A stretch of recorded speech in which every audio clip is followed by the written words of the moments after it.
Morning friends. Hello standard third. Last lecture में हमने आपका जो थर्ड चैप्टर है ग्रामर का नाउन पोजीशन, उसके बारे में बात कर रहे थे। वो चैप्टर हम थोड़ा सा डिस्कस कर चुके थे। इस सेशंस में हम आगे का चैप्टर पढ़ेंगे। आपका जो ग्रामर का थर्ड चैप्टर है नाउन पोजीशंस, उसके बारे में हमने एग्जाम्पल कई सारे देखे थे। Like the cloth of Alpana's are kept on the bed, the books of Smriti are kept on the table, the mobile phone of Kanika is kept on the chair. आगे, this sentence sound a bit of funny, don't they? Let us rewrite them and read them again। हमने देखा था कि ये जो सारे sentences है वो हमें थोड़े से फनी लगे, क्योंकि उसका रीज़न मैं आगे बता चुकी हूँ। ऑफ है इसलिए।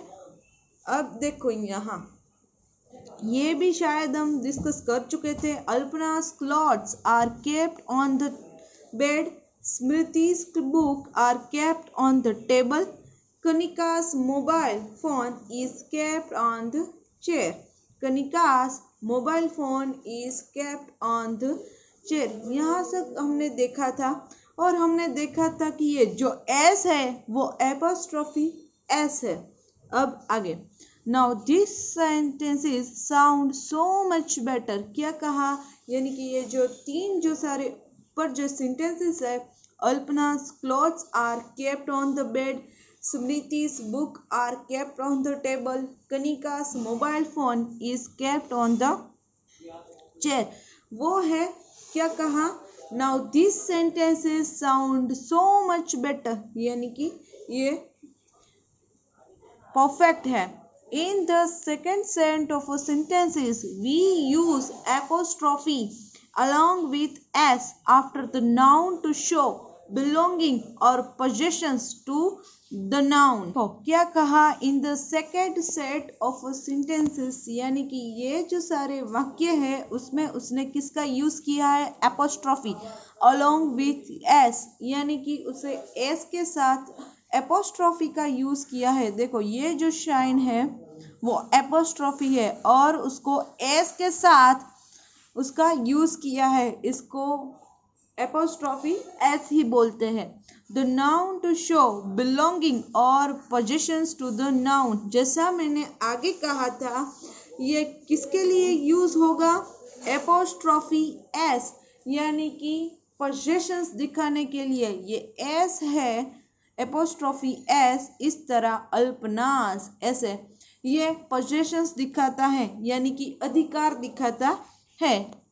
In case of a plural nouns ending with the s, we use just the apostrophe to show possessions। क्या कहा कि जब प्लूरल फॉर्म हो गए तो किस तरह से apostrophe s का यूज होगा? देखो एग्जाम्पल में, तो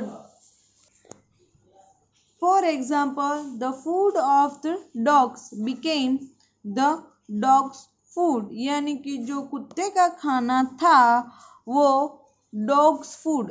देखो यहाँ है वो ऐसे यूज हुआ है, डॉग्स फूड। देखा ये एपोस्ट्रॉफी एस किस तरह से है? तो प्लूरल फॉर्म में एपोस्ट्रॉफी एस है, वो हमें इस तरह लिखने हैं।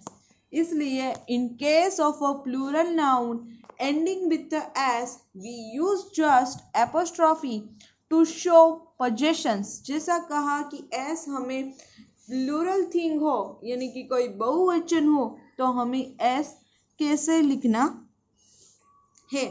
तो ये आपको इस चैप्टर में दो चीज मेन है जो याद रखनी पड़ेगी। एक ए एपोस्ट्रॉफी एस, यानी कि जब कोई लिविंग थिंग्स हो, जैसा मैंने आगे कहा था, वहाँ इस एपोस्ट्रॉफी एस का होना ज़रूरी है। जब पोजेशंस की बात है, नेहा's पर्स लाइक डैट, रिया's बुक रिया की किताब, नेहा का पर्स, देखो उस सब में पीछे एपोस्ट्रॉफी एस है। और प्लूरल फॉर्म का एग्जाम्पल यहाँ है।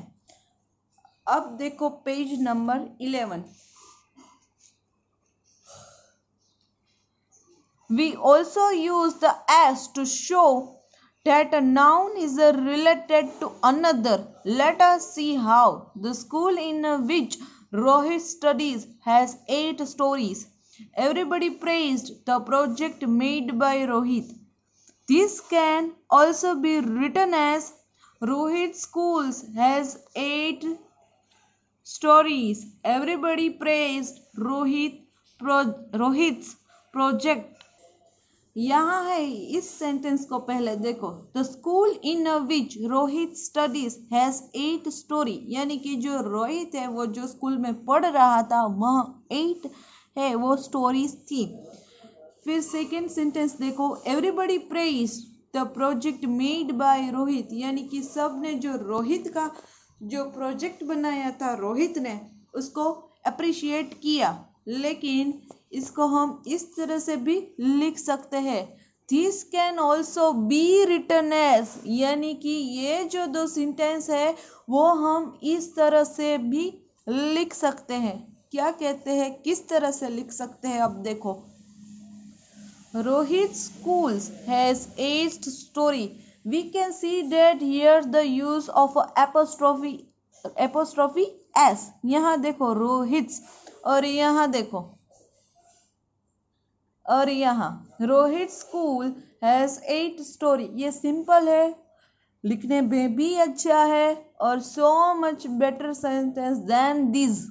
ये अप्रोप्रिएट है. रोहित देखो यहाँ रोहित की स्कूल, ऐसा रोहित की स्कूल में जो 8 स्टोरीज थी ऐसा. एवरीबडी प्रेज्ड रोहित्स प्रोजेक्ट, सब ने रोहित देखो यहाँ भी है क्या किया चेंज. एपोस्ट्रोफी एस का यूज हम देख सकते हैं. एवरीबडी प्रेज्ड रोहित्स प्रोजेक्ट, सब ने रोहित का जो प्रोजेक्ट था उसको अप्रिशिएट किया. इस सेंटेंस को पहले देखो. Everybody praise the project made by Rohit, ऐसा था कि जो प्रोजेक्ट था जो रोहित ने बनाया था वो सब ने अप्रिशिएट किया.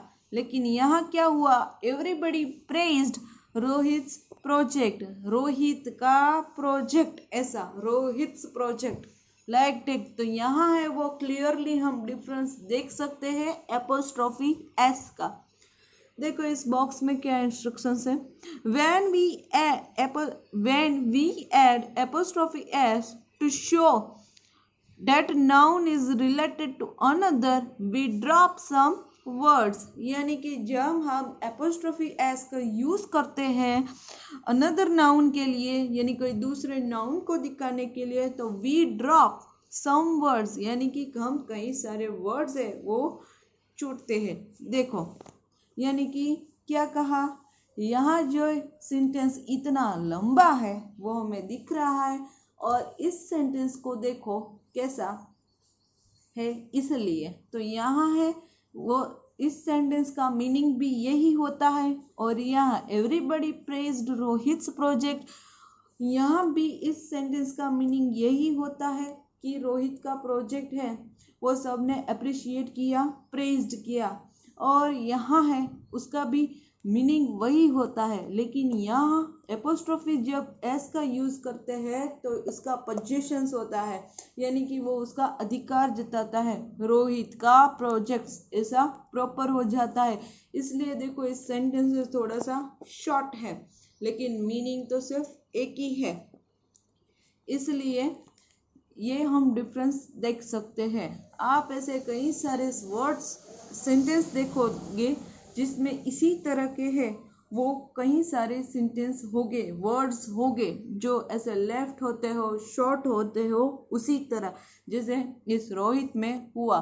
उसका जो ये सेंटेंस है स्टोरी वाला वो भी ऐसा ही है. ये लॉन्ग है लेकिन देखो जब ये एपोस्ट्रोफी एस यूज़ होता है तो ड्रॉप किया है कहीं सारे वर्ड्स, यानी कि ड्रॉप यानी कि छूट जाते हैं, ऐसा होता है. तो नाउन पोजेशंस में हमने क्या सीखा इस चैप्टर में. पोजेशंस यानी कि अधिकार जताना. और we learned about the usage of apostrophe S. Apostrophe S है. फिर से एक बार कर रही हूँ लिविंग थिंग्स के लिए. यदि आपका कोई नाम हो और आपका वहाँ पोजेशंस दिखाना हो तो वहाँ एपोस्ट्रोफी एस का यूज़ होगा। तो यहाँ तो इस चैप्टर का सिर्फ एक्सप्लेनेशंस कंप्लीट होता है। नेक्स्ट लेक्चर में हम इस चैप्टर की एक्सरसाइज के बारे में डिस्कस करेंगे। तब तक ये चैप्टर आपको 2 या 3 बार ध्यान से पढ़ना, गौर से देखना, यूसेज ऑफ एपोस्ट्रोफी एस क्या है। अब till then good bye to all.